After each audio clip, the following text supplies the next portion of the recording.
Dahil namatay yung nanay ko, pinaampon ako ng tatay ko doon sa may ani sinasakan niyang lupa.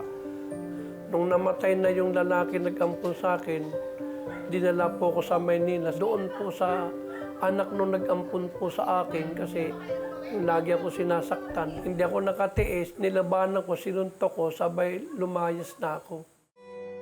Naglayas na ako sa tundo, sa loob ng jeep ako natutulog, hindi na ako kumakain, hindi na ako naliligo.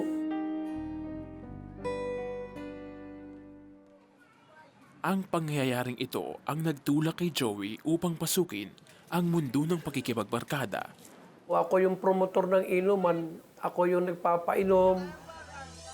Anong panahon na yon, nanggugulpi po kami noon. Pagka may dumadaan, ginugulpi namin. Parang trip-trip lang, ganun. Pag gusto namin bugbugin namin. Kasabay ng kanyang pagkalunod sa bisyo, napabilang si Joey sa grupong Siki-Siki Sputnik Gang. Iyayanin na ako manghula, pero sabi sa akin, kinakailangan matatakan ka muna. Ang sabi sa akin ng commander, mamayang gabi, manghuhold up tayo. Kinakabahan ako dahil hindi naman ako sanay sa ganung gawain. Ngayon, nung gabi, hindi ako nakasama doon sa hold upan na yon. Nabalitaan ko na lamang namatay pala sila, nasalvage sila ng mga pulis. Ako yung nahiwalay sa kanila. Gayunpaman, isang pangyayaring naman ang naglagay sa buhay ni Joey sa bingit ng kamatayan. Dinala po ako sa cemetery. Kinabahan ako, sabi ko, mamamatay na siguro ko itong araw na ito. Dinala ako sa kaduluduluhan ng Chinese cemetery, pinagubad ako. Ang sabi ng mga pulis, tumakbo ka. Sa takot na mamatay at walang mahinga ng tulog, sa Diyos tumawag si Joey. Ang sabi ko sa sarili ko, kung totoo na mayroon Diyos, ay iligtas po ninyo po ako dahil napakabata ko pa para mamatay. Hinahanap ko yung tatay ko. Nagulat na lamang po ko, hindi ko pinaputok yung karbin. At ang sabi ng mga pulis, magbihis ka uli. Kung saan ako dinampot ng mga pulis, doon po ako ibinalik.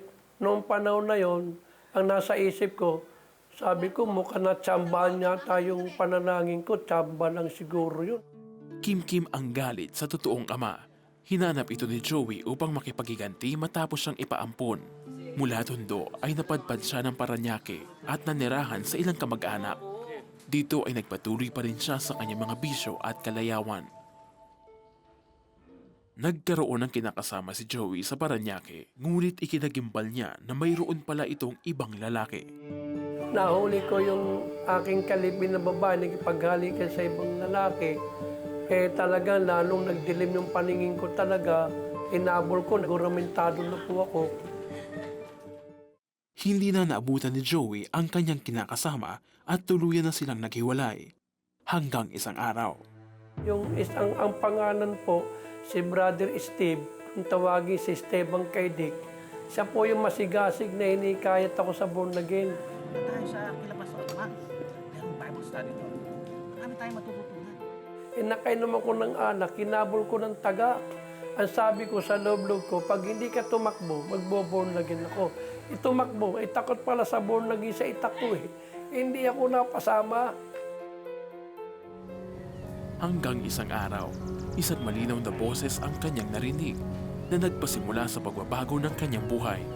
Ang sabi ng boses na nagsasalita sa akin, Joey, Joey, Joey, dumalo ka sa Bible study kung saan po nagtitipon ang charismatic fellowship.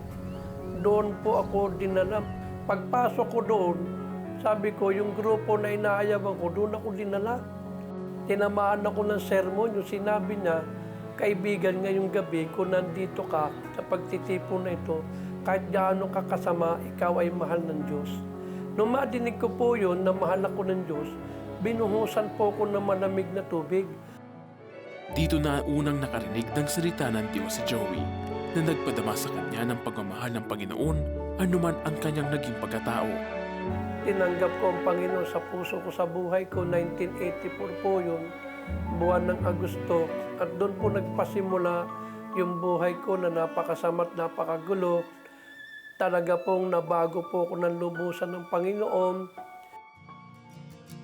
Sa kanyang pagsuko ng buhay sa Panginoon, isinuko na rin ni Joey ang kanyang mga bisyo at mga maling gawain.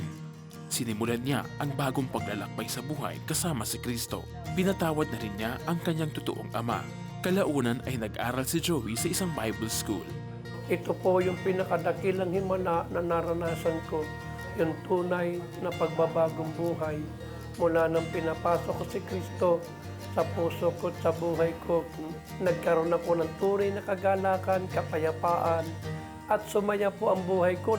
Sa ngayon ay aktibo, masaya at kontentong naglilingkod si Joey sa Panginoon. Ang dating siga at laman ng mga rambol, ngayon ay nagsisilbing gabay ng mas maraming tao bilang pastor sa isang Kristiyanong simbahan. Ibinabahagi ni Joey ang patutuon ng kanyang pagbabago at kadakilaan ng Diyos sa kanyang buhay. Kailangan natin ang Panginoong Hesus para maranasan natin ang tunay na kaligtasan, tunay na pagbabagong buhay at kalayaan sa lahat ng uri ng kasamaan ng mundo.